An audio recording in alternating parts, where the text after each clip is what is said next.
Good early afternoon, all. Welcome back to DAS TV. Remember to like, comment, share this video. Delighted today to be in guest here today with Seany Lawson. Got slow there in me words from the LFC Daytrippers. Seany's a regular on it.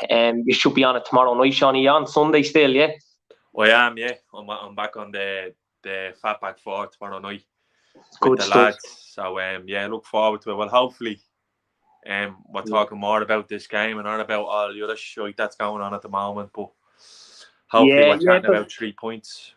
Yeah, exactly. I just while you're talking about that, Seany, I know what you're referring to. It's obviously Salah's contract and the agent that coming out. Just I suppose briefly, what you make of all that, or do you make much of it? I think it's unnecessary, that, to be honest with you, mate.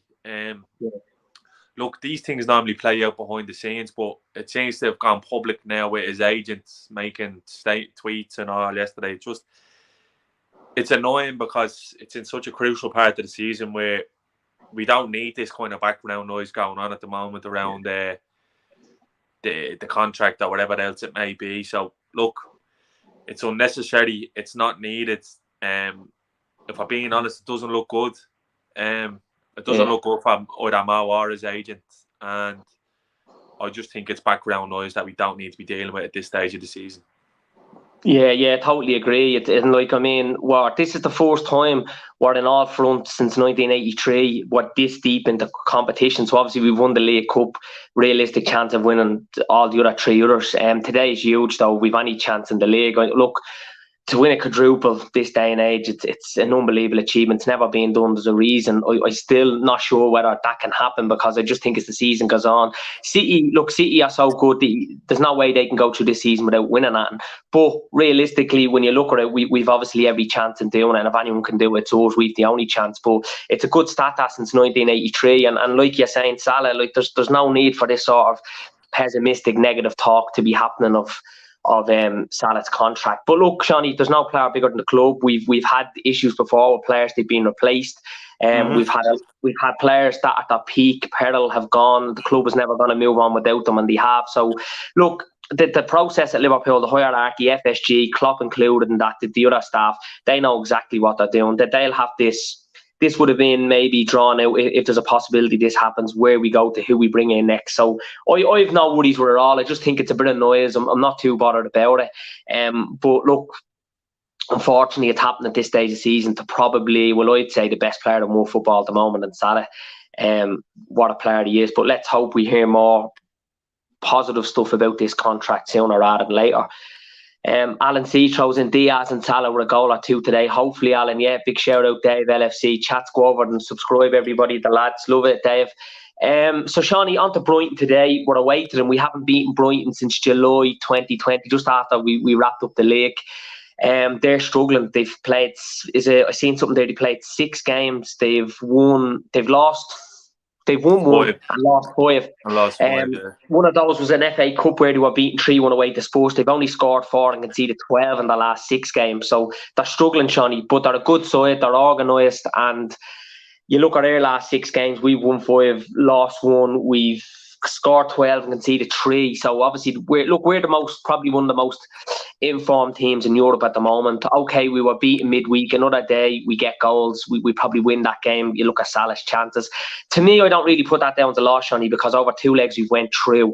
So, today we win our 8th league game in a row. What do you make of today? And Brighton, I think, will be tough. Do you agree? Yeah, I think a 12:30 away on a Saturday after the Champions League game, it's always tough. It doesn't matter who you play. It can be tough because there's minutes in the legs. But the way you could kind of look at the other night is we sort of had a night off. We were beaten, I know, but like you said, we go through. I don't think it was the most strenuous game on the squad, and I was pleasantly surprised today by the lineup, because judging by Klopp yesterday, it looked like as if there was going to be a couple of COVID cases, which would have kind of hampered what I wanted to do. But it looks like it's more or less full strength. You've Thiago on the bench there, and there's good attacking options to come off the bench. So look, it's not a form goes out the window thing. So we would be the type of team that Brighton would like to play against on the counter. That's what they do really well. They've got some really good players on the counter. It hasn't been a happy hunting ground for us in recent times. It's a difficult away fixture. Like I said, 12:30 Saturday after the Champions League. It's not about performance today, Daz. It's just about results for me. That's kind of the part of the season we're in now. Like you said, we're fighting on all fronts, and what is there, 21 games left? That really are must win. If you want to keep that, and I'm with you, the quadruple. It's a nice thing to chase, but it's highly unlikely because, like you said, it's never been done before, and that's for a reason. So I wouldn't consider the season a failure if we don't win a bleeding quadruple. Like, you know what I mean? It's a high target, but look, we're still in the hunt, and we've literally got to treat every single game between now and the end of May as must win, and it starts again today.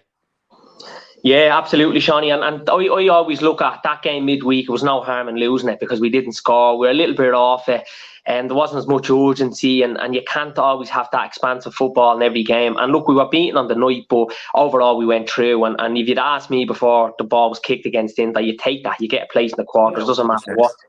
This Mopay playing today for Brighton, if he gets a goal, he overtakes Glenn Murray's 27 league goals. Obviously, he's the top scorer in the league, and no near luck will happen, but hopefully not. He's the top scorer this season, but to be honest with you, lately, Seany, United Burnley beat Brighton very convincingly 3-0. They're struggling for results, but they'll raise that game, and everybody does against Liverpool. They do. You know yourself.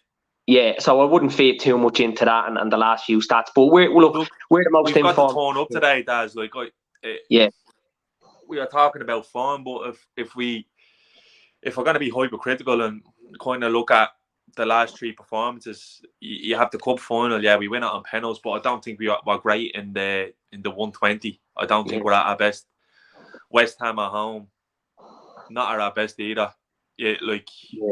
We struggled, if I'm being honest, and Inter we struggled as well. But look, we got the results needed. We've got to up it a little bit today if we're going to get Ant here, I feel. It's a tough place to go. 12:40 on a Saturday. It's my least favourite kickoff. It's my least favourite kickoff for Liverpool to play in. It's great if you're a neutral. You're sitting down on a Saturday morning, you're watching the telly, you're having a coffee. It's great when there's someone else on, but it's one that I never really tend to enjoy as a Liverpool fan. So look, 3 points today is paramount. Nothing else really matters. And the only other flip side of that, Seany, is if we can win today, it's over the City then, which is the good thing, the early thing. But exactly. It's that's the good thing, I suppose. But look, we're playing a good side that we do have to raise a game today. Dave's thrown in there in the chat a big game for Naby lad today. It's his 100th appearance today, Seany. This has probably been his better season than the rest. But again, his availability is not great, is it? Yeah, I think I thought he was brilliant against West Ham. I thought very good. Yeah. He was very robust. He was combative. He was putting himself about. We've got a good glimpse of Naby this season.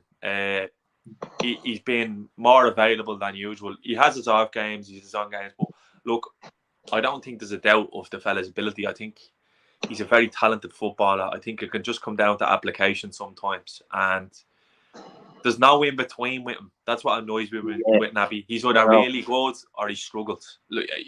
And sometimes you just need a 6, 7 out of 10 on the pitch. You kind of need, like Seany was for us. The way Seany was. But yeah, I agree with David. It's a big game. It's a big game for them all, to be honest with you. Yeah, it is. Midfield today. There's all the noise around this. You know what? You can already probably tell the questions that the journals are going to be asking before and after the game, and the stuff they'll be saying during commentary, because sometimes the football can be a sideshow to the show that's going on off the pitch. We guarantee that the narrative today is all going to be about Salah. So, and we've seen this week, so I haven't said much about the Salah thing, Seany, because I haven't fed too much into it. But for me, he's 30 in June. He'll be 31 by the time his contract's over with. FSG and Liverpool, they always seem to get this right. We let Seany go, got the best years out, and look what's happened. Coutinho. There's been a couple of players that have, even in the past, have went on and it hasn't worked out. And we've said, geez, we got some money there. Never Torres to Chelsea and that. So like, you look this week with Abramovich at Chelsea. You know, it was once, I remember in 2003, we played Chelsea. They beat us first game of the season. The fans were all waving notes. Abramovich had taken over. It was the start of something. Look, they won unbelievable honours there. But I suppose the point I'm getting to is sometimes people be critical of FSG and their owners, but the way they run the business, it's unbelievably shrewd. But financially, now and long term, it's unbelievable. But financial fair play have let them down massively. 100%. 100%. And you know, you agree there with that one? Yeah, 1,000,000%. Like, look, there's been stuff that FSG have done that probably not great. You know, like, not great. Yeah. But when they leave, they will have improved the training ground facility and the structure of the club. Massive improvements around Anfield. Like, we'll be close to a 70,000 seat stadium. Yeah. This is if they go. They've invested in the squads. They've put the club sort of first. They haven't taken a penny out of the club. They haven't taken a solitary penny out of the club. And they've always spent what they've made. And I think a big thing that's overlooked in football these days is, and I'll level this at Mo Salah as well, is stability. Stability is often overlooked in terms of how important it can be. Look at Chelsea there. It's been built on sand really for a long time. When you think of, look, they've gone on to do big things. They're a big club, let's make no, but it's all built on ill-gotten gains. And there was always a scenario, like a doomsday scenario, is a what if, and it's turned out that's happened. So what I'd say is, be careful what you wish for in terms of looking for different owners in this. FSG run Liverpool to a T. They run us to perfection. Well, one of the best run football clubs in the world. And if Mo Salah thinks he's going to have the adoration and that sort of stability wherever else he goes, he'd be sorely mistaken. Like, he only needs to look at Seany, okay? Seany moves to PSG. He's struggling now to get games, okay? That was left out a Champions League squad as well. That was probably over 20,000-30,000 euros extra he's had to get on his contract at PSG, okay? So you need to. And then the biggest case in point is Phil Coutinho, who, I don't think I'm exaggerating when I say when he leaves Liverpool, he's one of the best footballers in the world. Absolutely, yeah. He's playing unbelievable as well in Liverpool for a few games. Exactly, yeah. He was a real focal point of that team. It was Klopp was really starting to build something. You know, it's the season after he leaves, you go on and win the Champions League. You know,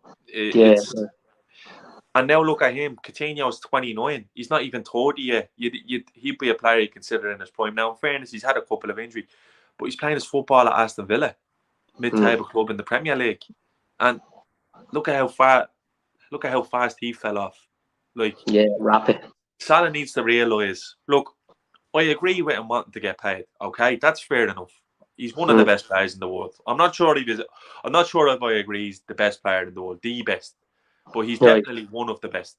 And he needs to realise what he's got here at Liverpool. The fans, the adoration, Jurgen Klopp, the togetherness of that squad, we're competing on all fronts. It's not like Suarez leaving to go play Champions League football and win trophies. We are literally in the middle of it all, waiting to go. So this fella saying there's no excuse for selling the best player in the world, Mitchell, I'll put it this way to you, okay? FSG have worked rigorously for years with Klopp to build a structure with this club that's sustainable moving forward, okay? Virgil van Dijk has signed on.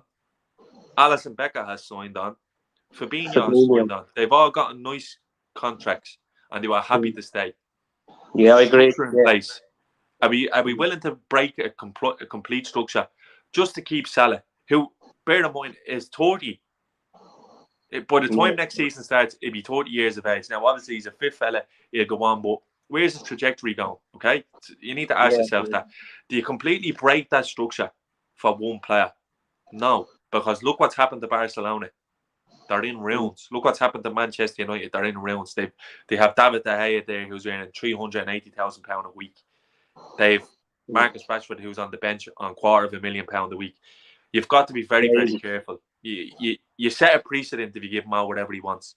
If Mo really wants to stay at Liverpool, he'll compromise, and it's as simple as that. And if not, all the best to him. He leaves the club a legend, and I wish him all the best wherever he goes. But it's not going to get much better for him. And if you haven't learned anything how Klopp and FSG and the whole recruitment and transfer structure works at Liverpool, then you haven't learned anything. Because many times, like even when Seany left in the summer, an example is we bring in Kanate, young Harvey Elliott comes up, where some of us was probably 50-50 splitting the fan base as to what he could do and was he ready. And look how well that's turned out. Here we are. The year 2022, we're into the middle of March. We haven't been this far in all the competitions since 1983 when we were at the Liverpool were the cream of Europe, you know what I mean? So it's a good point, Johnny, it is. And I understand people saying give him the extra bit, pay him the money. I do.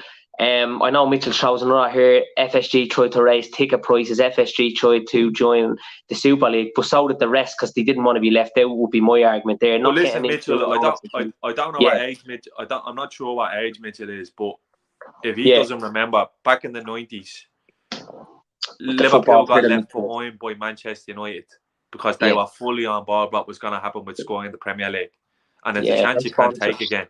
It literally took us 40 years to recover from that. And I agree with it. The FSG are no saints, but they have done far more good for this club than bad. And you can't level this at FSG because the talk is Mo has been offered quite a substantial wage increase and he's not willing to take it. So you've got to have boundaries, lads. It's as simple as that. There's not a bottomless pit of cash here. And as well as that, look at Chelsea now, right? Chelsea are in no man's land at the moment, saddled with debt. After just spending willy-nilly for years because they thought Roman's money was going to be there forever. Sustainability is key. It's so key. And in terms of financial, the squad harmony, you've got to keep it all together because if you don't, it can easily go to pot faster than you can ever imagine. Look, Mo Salah is replaceable. Virgil van Dijk is replaceable. Alisson, they're all replaceable. Players have come and gone. Jurgen Klopp is the fucking main man here. And the main thing for me is his agent laughed in Klopp's face yesterday. And for me, that's not good enough. That's not good enough. That's the real bit. That's the bee in my bonnet I have at this situation is that his agent has fucking laughed in Klopp's face. Not knowing that. That's the big thing, we literally made Mo the player he is. I don't think anybody would disagree with that. No, you'd have to agree with it. And going back to that whole thing, we'll move on to this, Seany, now. The last point in it, with the whole Super League thing, and that FSG have tried to do things at Liverpool, but they've soon found out that some things are just not possible with the power of the fans, you know what I mean? And a lot. 100%. And when Sky came out there in the summer, Carragher and Neville were a big spokesperson for them because if they had to be, because Sky would have been, the proposal from Sky would have been they have to come out because their jobs as well were on the line because if this Super League happens, there wasn't going to be Sky. And look, people feed into Sky. Look, I know people that watch Sky Sports News day in, day out and take everything off it. And most of the stuff that's on it turns out either to be just with a pinch of salt or not true at all. So you have to sometimes think outside the box and the reality of things, you know. But I wouldn't get into that. But yeah, it's good points, Mitchell, for throwing them in. And thanks because obviously it did still a bit of debate afternoon, boys. Kev O'Sullivan. Kev is agreeing with you. With Seany 100%. 25 million wages, one of the highest wage earners in world football. He's not a pauper. Yeah. It's a word I still have to learn. He's right. Salah's not on pittance at Liverpool. Like, you know, he's been one of the better players in the world, behind the obvious Neymar, Messi, and Ronaldo's. Like, but that's where if he wants to get paid like them, he's going to have to go and play in PSG. Yeah. No, like that. And look, that's up look to what's him. happening there. Look what's going on there. You know. Yeah, exactly. The way to describe what's going on at PSG there is Liverpool were 3-0 down to Barcelona, come back and absolutely blew them away. They were 2-0 up against the Real Madrid team who are nowhere near the best Real Madrid team and still lose the game within 45 minutes. So to me, that's the difference. You know what I mean? Yeah. His agent is an employee. Salah has to either rein in or accept what comes. Yeah, and look, we're all talking about this, but Salah could still sign a contract. Salah could come on and be a bigger and better legend than what he is. And we see him with Gerrard even back in the 05-06 season where he was thinking of leaving and then he turned that and things turned on to be the best for him and for Liverpool and everyone involved. So let's see and let's hope it does come to a good agreement and the club and Salah can move on. You know what I mean? So we're on to Brighton today, Seany. We both agree it's going to be a really tough game, this. What you expecting today from Liverpool? I mean, we're in unbelievable form. During the night, slight setback, but it was a reminder not to become too complacent. It's also a reality of where we're at in the season and what's ahead, and not to be complacent because we were beaten. You expect us to come out today, don't just sharp out of blocks. I mean, we've Henderson there, we've Van Dijk, we've Fabinho, we've all the leaders. We've obviously Mo, who is one of the leaders as well. We've Alisson in goal, Trent there, Robbo, Matip, Keita comes in, who has done well. I remember previous to Brighton when we beat them in that season in July, he might have even scored. What are you? What do you think today? Do you expect the Liverpool win? Yeah, we've got to respond. There's no doubt about it. The form has been great, but I think the form just can be better, and I'd expect us to raise it today and go at them, because this is a good opportunity to put pressure on City, because they go away to Palace on Monday night, which is another horrible place to go. And a horrible time to play them there. You'd probably prefer Palace at 3 o'clock on a Saturday. So, but on Monday night away to Palace is a difficult game for Man City. There's no doubt about it. So this is a real opportunity for us today to put more pressure on City, and that's all we can do. Because although it is in our hands, if they were to slip up, it would really kick this title race into gear, and it all depends on us picking up maximum points today. And I've seen Dave LFC chats thrown in there earlier that Salah and Diaz to score. They're probably due a goal, aren't they? Particularly Salah, 3 games now without a goal. But Diaz has done everything bar get the one goal and stop him. He's been unbelievable, hasn't he, Diaz, for so far? Yeah, it's been a breath of fresh air. He's done exactly what we kind of we needed him to do coming in, just that little bit of an injection, because our front players haven't been firing really. Mane, Jota, Salah. Since AFCON. But look, we've been getting results, but Diaz has been a breath of fresh air, and like you said, it's everything but the goals. And once he starts adding that to his game, I can genuinely see him coming on to be genuinely one of the top players in the world. Yeah, I agree, Seany, absolutely. DK throws in there, obviously the subs bench, and then says great bench to change the game in a variety of ways if needed. Absolutely. That's a very strong bench. The strength and depth is really shown now, isn't it? Like, we forget how good Gomez is. Simicast as well there, who's played a bit more than Gomez this season, has been unbelievable when he comes in for Robbo. Kelleher, obviously, be seen the final. He proved his worth in that. And even to get back Firmino, he gives us something different. And sometimes you miss Firmino up front, because games like Brighton, midweek games when, the other just lads need to hold the ball. Ball retention. Yeah, he's been brilliant. Kev O'Sullivan, Diaz will have Lamptey and Veltman on that side, could get plenty of room. Yeah, let's hope so, because they're very attacking, aren't they? Lamptey's a smashing fullback. But I suppose we do need a win today, and I think we do, Seany. I think we bounce back today. All good sides do, and we've proven it time in, time out this season. I mean, the form we're in is breathtaking, really. You take minus a wager on night, and look, I know last week West Ham weren't great, but at the end of the day, we kept a clean sheet, we won, and it's all about the results. And it left another game where David Moyes couldn't win at Anfield. What's the score prediction for this, Seany? I know they're hard. I hate these sometimes score predictions. I'm not a big prediction man myself, to be honest with you. Yeah. I'd say 3-1 Liverpool. Right. And I think it'll be tight, to be honest with you. Although 3-1's not a tight scoreline, I think it could be tight. This is a tricky game for us today. It really is. I was at the game at Anfield. They made life difficult for us. They did, because there's some really good technical players in there. And I know Graham Potter seems to be a bit of a Marmite figure between football fans. Some like him, some don't rate him. I think he's a really good coach. I think he's done a good job there at Brighton, and he gets the most out of those players, and he's really created a system where the squad he has can flourish. So today it'll be difficult. They've got some really good technical players, but like Kev said, I think they will leave space for us, and it's just we've got to be clinical today. Well, the last time we played them in October, we'd only beat the Lord Mayor 5-0. We went United, hammered them. We were 2-0 up, could have been 3-4 up against Brighton. I know Ox and Gnabry were a bit disappointing that day in midfield. They come back into the game, obviously 2-2. It was a real disappointing game, that not just because it was a draw, because you're 2-0 up and the run of form we were in. That was disappointing, but Brighton were in a lot better form then, Seany, weren't they? Like, I mean, today, if they go 2-0 down, you don't see them coming back, to be fair. I think what happens with Brighton is they've they've a good probably 11 players, and once the longer the season goes on, they seem to wane a little bit because it's high energy football that Potter plays, and they haven't got the deepest of squads. So they kind of, the longer the season goes on, they struggle. They seem to drop a little bit down the table. So they were right up there around 6, 7, 8 when we played them in March that time, or in October that time. Yeah, they were flying. They were, they were. They're a tough nut to crack, and they're well set up. But look, if we're at it today, they won't live with us. It's as simple as that. But that's the if. We've got to be at it.